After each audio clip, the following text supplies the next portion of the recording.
Hello guys, welcome back to our channel. So இன்னைக்கு நம்ம பார்க்க போற ரெசிபி மீல் மேக்கர் கிரேவி.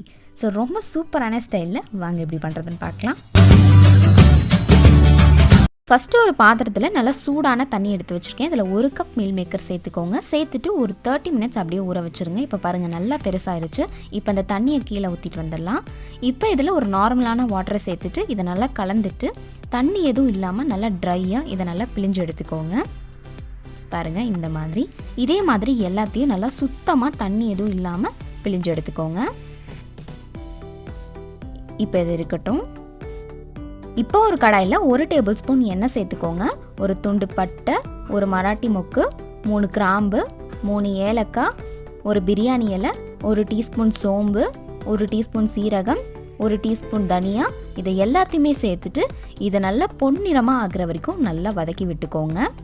இந்த மாதிரி நல்லா வதக்கினதுக்கப்புறமா 5-6 துண்டு இஞ்சி, 7-8 பல் பூண்டு, ஒரு சின்னதாக இருக்க பெரிய வெங்காயம், மீடியம் சைஸில் இருக்க ஒரு தக்காளி, இதை எல்லாத்தையுமே சேர்த்துட்டு இதை நல்லா வதக்கிக்கோங்க. இப்போ இது எல்லாமே வதக்கினதுக்கப்புறமா 4 முந்திரி சேர்த்துருக்கேன். இது சேர்க்கலனாலும் பரவாயில்ல.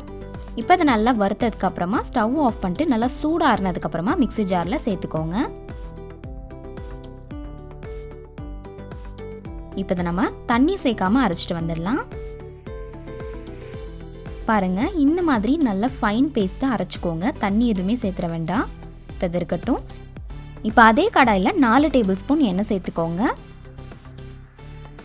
எண்ணெய் சூடானதும் 2 துண்டு பட்டை, 3 கிராம்பு, 3 ஏலக்காய், இது எல்லாத்தையுமே சேர்த்துட்டு நல்லா வதக்கி விட்டுக்கோங்க. இப்போ இதில் ஒரு மீடியம் சைஸ் பெரிய வெங்காயத்தை சின்னதாக கட் பண்ணி வச்சுருக்கேன். இது கூட உப்பு சேர்த்துட்டு இதை நல்லா கோல்டன் கலர் வர வரைக்கும் நல்லா வதக்கிக்கோங்க.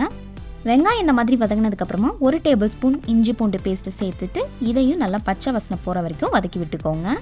இப்போ இதில் கொஞ்சமாக கொத்தமல்லி, கொஞ்சமாக புதினா சேர்க்குறேன். கொஞ்சமாக சேர்த்துக்கோங்க ஒரு ஃப்ளேவருக்காக.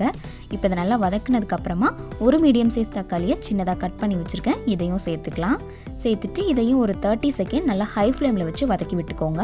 இப்போ இதில் 1 டீஸ்பூன் கரம் மசாலா, 2 டீஸ்பூன் தனியாத்தூள், 1 டீஸ்பூன் மிளகாய்த்தூள், தேவையான அளவு உப்பு சேர்த்துட்டு நல்லா வதக்கி விட்டுக்கோங்க.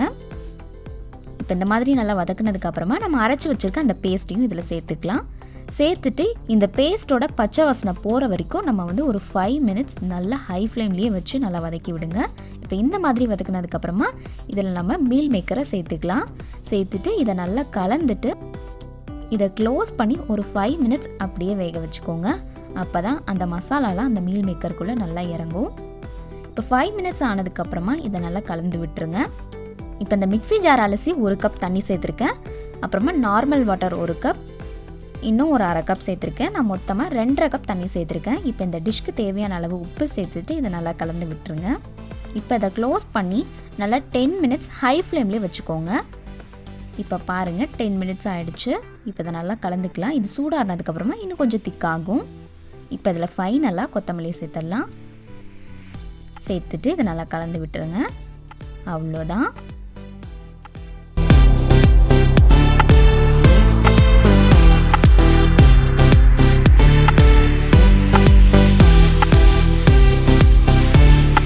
கண்டிப்பாக நீங்களும் உங்கள் வீட்டில் இந்த ரெசிபியை ட்ரை பண்ணி பாருங்கள். ட்ரை பண்ணி பார்த்துட்டு மறக்காமல் கமெண்ட் செக்ஷனில் சொல்லுங்கள். உங்களுக்கு இந்த வீடியோ பிடிச்சிருந்தா மறக்காமல் லைக் பண்ணுங்கள், ஷேர் பண்ணுங்கள் அண்ட் ஆல்சோ சப்ஸ்கிரைபும் பண்ணிவிடுங்க.